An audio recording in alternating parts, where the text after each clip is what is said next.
l'œuvre de Dieu est derrière parce que les gens ne comprennent pas ce genre de choses. Les gens ne connaissent même pas ce genre de choses. Les gens n'ont pas pris la ferme décision de suivre ce genre de chemin et de rencontrer le vrai Dieu pourvoyeur. Je dis le vrai Dieu pourvoyeur. Et je me suis rendu compte qu'en Afrique, on a vraiment le problème de la branche. Vraiment le problème de la branche. Soit c'est ton oncle quelque part, tu es sûr, tu fais ta vie pas en fonction de la destinée que Dieu réserve pour toi, pas en fonction de l'appel qu'il y a sur ta vie, mais en fonction des relations que tu as. Si je fais tel concours, je sais que mon oncle va me pistonner ici, mais avant même de finir l'école là, on a déjà démissionné, on a déjà enlevé ton oncle de son poste. Avant même de finir, finalement tu te retrouves, tu ne sais même plus où tu vas. L'autre branche, c'est qui? C'est les hommes. Chez les jeunes filles, les petits copains, les sugar daddy, tous ces trucs-là. Je vais vous dire, mes soeurs, je vous ai dit que ça, c'est la convocation des femmes leaders. Ça veut dire que si tu veux rester au petit niveau de voilà, c'est que ce n'est pas pour toi ici. C'est que tu n'as pas ta place, ça va te déranger, tu vas même finir par me détester. Ça, c'est pour les leaders. Et quand on parle de leader, c'est pour dominer une nation, c'est pour dominer un territoire. Et tu ne peux, je vais vous dire quelque chose par rapport à la montagne. Quand tu arrives à la montagne, tout est ouvert. C'est-à-dire que tes défauts et tes qualités sont mis à nu. Tu ne peux rien cacher quand tu es à la montagne. À la vallée encore, tu peux t'amuser. Tu peux dissimuler des choses. Mais à la montagne, tout est exposé. C'est la raison pour laquelle tu dois passer par la purification du désert. Parce que pour que Dieu puisse t'attester et te mettre à cette montagne, il faut que ton témoignage soit parfait. Autrement, tu vas perdre beaucoup d'âmes. Autrement. Sugar daddy, petit copain de l'obscurité.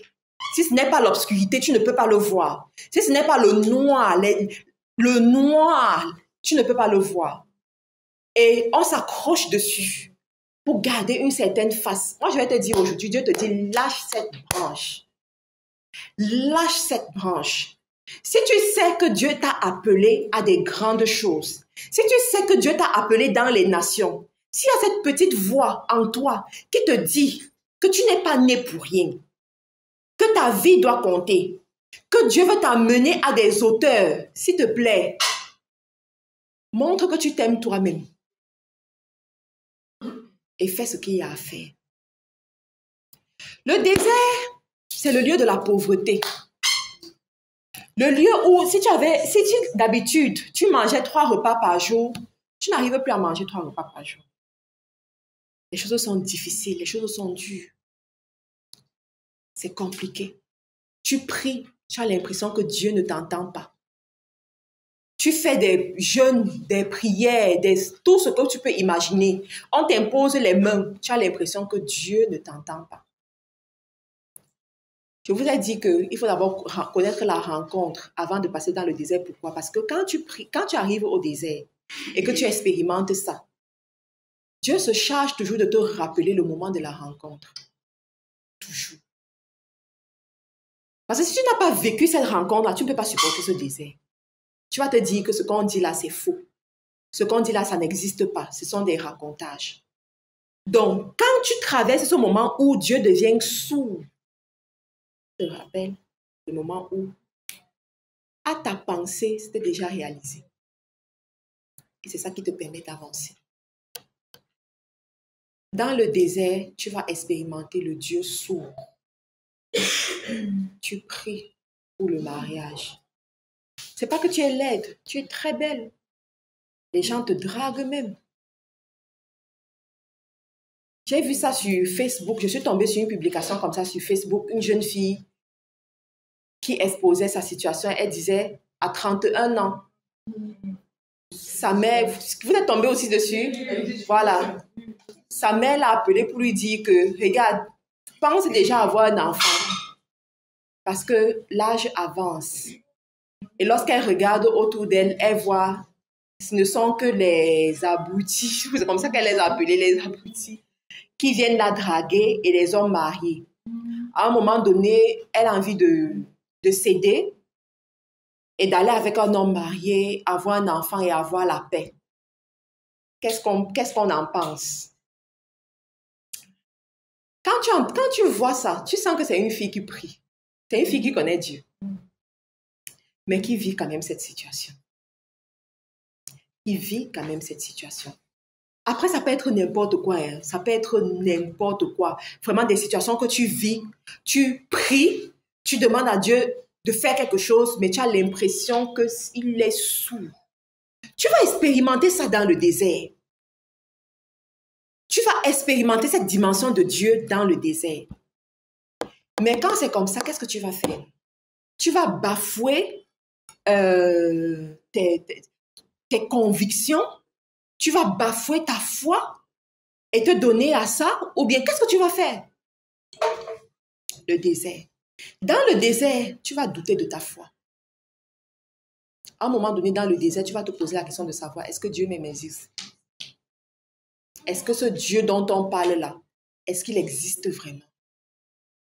Est-ce que ce n'est pas juste je sais pas, quelque chose que les gens ont commencé à raconter n'importe comment? Bon, est-ce que même ta religion là n'est même pas bonne? Peut-être c'est ça qui a un problème, peut-être qu'il faut aller voir ailleurs. Bon, les gens parlent de Kamit, de retour aux ancêtres. Peut-être c'est ça, hein? Peut-être que ce sont tes ancêtres qui sont en train de te frapper. On ne sait jamais. Peut-être aller voir de ce côté-là. Tu vas te poser toutes ces questions. Est-ce qu'il existe vraiment? Mais rappelle-toi de la rencontre. Tu l'as quand même rencontré un jour. Tu l'as quand même expérimenté quelque part un jour. Dans le désert, tu vas vivre tout ça. Dans le désert, il y en a qui vivent le désert où ils perdent tout ce qu'ils avaient au départ. Tu reviens à une situation pire qu'à la case de départ. Tu perds tout. Et tu te demandes, est-ce que on dit que c'est le Dieu de l'or et de l'argent? Mais pourquoi est-ce que je vis ça? Pourquoi est-ce que c'est vrai ces histoires-là? Tu te poses toutes ces questions dans le désert. En tout cas, les tribulations du désert, chacun les vit. Chacun les connaît à son niveau. Mais ce soir, je vais vous donner des clés pour sortir du désert. Parce qu'il y a des clés pour sortir du désert. Je vous ai cité 5 grandes étapes. Chaque étape a ses clés. Le fait que tu arrives à une étape ne garantit pas que tu vas connaître la prochaine étape. Le fait que tu arrives à une étape ne garantit pas que tu connaîtras la prochaine étape. Pour arriver à la prochaine étape, tu dois utiliser les clés. Jésus a laissé à l'apôtre et à Pierre les clés du royaume. Ça veut dire qu'il y a des dimensions dans la vie. Si tu n'as pas les clés, tu n'expérimenteras pas ces dimensions. Donc, première étape, l'assurance de ton identité. C'est pour ça qu'on a commencé par là. L'assurance de ton identité. Si tu n'as pas cette assurance de ton identité, il y a des choses que tu ne feras pas. Si tu n'as pas cette assurance de ton identité, tu vas perdre ta paix. Et la paix, ça dit que c'est l'un des plus grands bijoux que tu dois garder dans ta marche avec Dieu. Quand tu perds ta paix, tu ne peux plus suivre le Saint-Esprit. Tu ne peux plus l'écouter parce que tu es troublé et tu ne sais pas qui te parle. Tu ne sais pas d'où ça vient, ce que tu es en train d'entendre. Mais pour garder ta paix, tu dois connaître ton identité et avoir l'assurance de cette identité. Une chose que vous allez faire comme devoir, allez sur Google, vous tapez les versets sur l'identité dans la Bible, l'identité d'enfant de Dieu dans la Bible. Vous lisez ces versets, vous copiez ces versets quelque part, vous les lisez. Vous allez sur YouTube, vous écoutez Josiane remplie de grâce de VTV, c'est VTV. Les vidéos de 2016, 2017, 2018 qui parlent de l'identité d'enfant de Dieu. Écoutez ces vidéos, écoutez un minimum de 10 vidéos. Réécoutez encore les vidéos. VTV sur YouTube. Ces vidéos-là m'ont sauvé la vie en Angleterre. sans ces vidéos, je ne sais pas comment j'allais faire. Je les dévorais. Parce que ça me reconfortait, ça me permettait de comprendre certaines choses. Donc, vous allez suivre ça. Donc, la première clé, c'est l'assurance de ton identité. La deuxième clé que tu vas utiliser, c'est la parole de Dieu. Tu dois connaître la parole de Dieu. Si tu veux sortir de ton désert et que tu n'opposes pas cette situation par la parole de Dieu, ça veut dire que ce sont tes sentiments et tes émotions qui sont encore en train de parler. Dieu se tient sur sa parole pour l'accomplir. Qu'est-ce que la parole de Dieu dit par rapport à cette situation? Gave ton âme de la parole de Dieu. Répète-toi la parole de Dieu. Qu'est-ce que la parole de Dieu dit par rapport à ta situation? Parole contre parole jusqu'à ce que tu veux puisse arriver. On vous parle souvent de David et Goliath. On dit, oh, David a terrassé Goliath. Mais ce n'est pas juste ce que David a lancé qui a terrassé Goliath. Mais c'est aussi les paroles de David qui ont terrassé Goliath. Parce que quand David arrivait devant le grand Goliath, même les gens qui étaient autour commençaient à dire à David que David, toi tu pars où? Tu vas où? N'y a-t-il pas une autre personne à nous présenter? Qui est ce gringalet qu'on présente devant nous? Et pendant qu'ils envoyaient, David répliquait. Pendant qu'ils envoyaient, David répliquait. Pendant qu'ils envoyaient, David répliquait. La parole de Dieu. Et si tu es ici et que tu n'as pas l'habitude de lire ta Bible, s'il te plaît, renoue avec ta Bible. Les nations dans lesquelles Dieu t'envoie, ce sont des nations féroces. Des nations, pour eux, c'est dent pour dent, œil pour œil. Vous avez vu le film. Sans état d'âme, ils sont prêts à détruire toute lumière qui vient de Dieu. Pour rien comme ça, on va te détester. Pour rien comme ça, on va te mettre les bâtons dans les roues. Pour rien, les choses vont se lever contre toi. Mais c'est la parole de Dieu. Tu utilises sa parole, tu dis, voilà, voici ce que Dieu dit dans sa parole par rapport à cette situation. Voici ce que Dieu dit par rapport à cette situation. Et c'est cette parole-là qui commence à transformer les choses parce que tout est d'abord esprit avant de prendre corps. Si tu vis une vie qui ne te plaît pas, sache que cette vie a d'abord été conçue dans le spirituel avant de se manifester. Si vous comprenez ce qu'on va voir aujourd'hui, ce qu'on est en train de voir aujourd'hui, il y a beaucoup de choses, de mauvaises choses que vous n'allez plus expérimenter. Je répète, tout est d'abord spirituel avant de prendre corps. Ce que tu vis aujourd'hui qui ne te plaît pas a d'abord été enfanté spirituellement. La Bible dit dans le livre de la Genèse, aussi longtemps qu'il y aura le ciel et la terre, il y aura un temps pour semer et un temps pour récolter. Un temps pour semer et un temps pour récolter. Qu'est-ce que tu sèmes dans le spirituel? Qu'est-ce que tu sèmes dans le spirituel que tu vas récolter physiquement? Ça, c'est les questions que tu dois te poser quand tu es dans le désert. Le désert, c'est le lieu des pleurs. Mais celles qui comprennent ce qui se passe spirituellement dans le désert essuient leurs larmes. Sèchent leurs larmes et vont en guerre. Sèchent leurs larmes et utilisent les clés. Sèchent leurs larmes et disent ici, quelque chose de bon va se passer. Dans le désert, tu dois apprendre à être cette femme esprit. Et je vais te dire quelque chose. Tu ne peux pas être cette femme leader si tu n'es pas une femme esprit. Non, tu ne peux pas. Je vous ai raconté l'histoire de la dame et du restaurant ici la dernière fois, n'est-ce pas?